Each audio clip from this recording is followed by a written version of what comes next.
Binigyan ko nga pala ng unang regalo ngayong taon na ito mga kakulit, ang batang makulit. Bali ngayong araw nga pala na ito mga kakulit dahil nalaman ko nga na dumating na sa LBC ang aking in-order na ireregalo ko para sa batang makulit. Kaya naman agad pumunta nga kami dito sa LBC para kunin itong aking ireregalo para sa batang makulit. Then mga kakulit, so bali ito na nga pala yung in-order ko na unang regalo ko ngayong taon na ito sa batang makulit.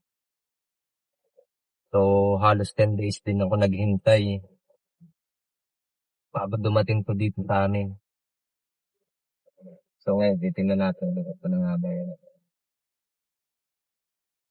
So, iPhone 11 nga pala itong aking in-order na to. Nire-regalo ko sa kanya. So, kaya naman ito na ang binili ko mga kakulit. Bukod sa deserve niya magkaroon ng bagong cellphone, kailangan din niya to sa pag-aaral. At saka isa pa doon, minsan magamit din namin sa pag-vlog, di ba? So, bali in-order ko pa nga pala ito is sa Maynila. At ngayon, ipapakita ko sa inyo yung dati niyang cellphone. Ito yon yung dati niyang cellphone. So, bukod sa basag-basag na, ito yung unang ginagamit namin sa pag-vlog, itong cellphone na to. Tapos, naging cellphone niya. Ayun, naging basag-basag na ngayon. Tapos, isa pa doon sa basag-basag na, ayan.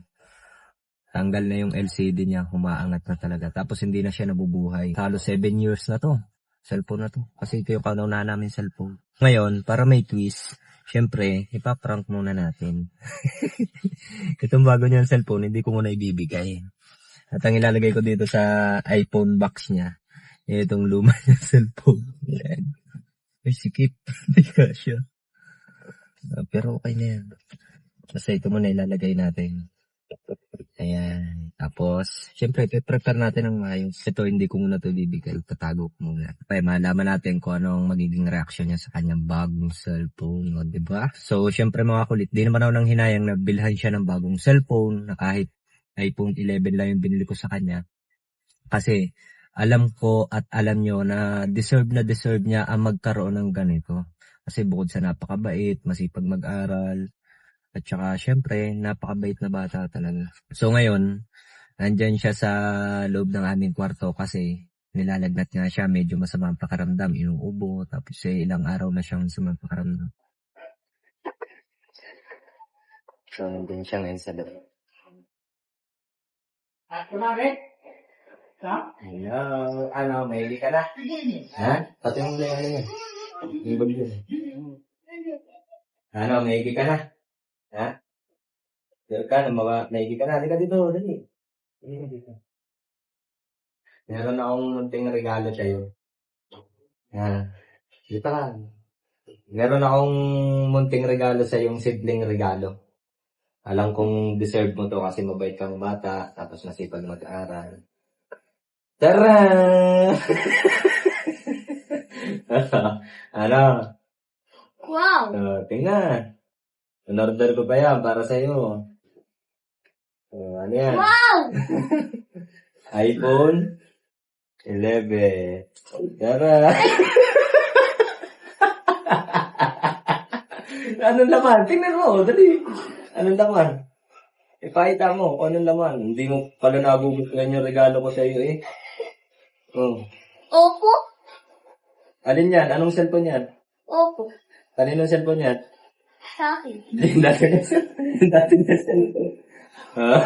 Ayan, sira na. Yung dati niyang cellphone. Kaya, tara! Wow! Diba? So yan. iPhone 11 yan. Tingin. Wow! Pakita mo dun. Diba? Ganda. Ganda! So yan mga kulit.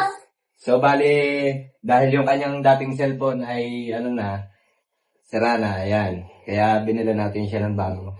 Grabe, parang ako yung na-surprise, ako yung napapaluha eh. Wow!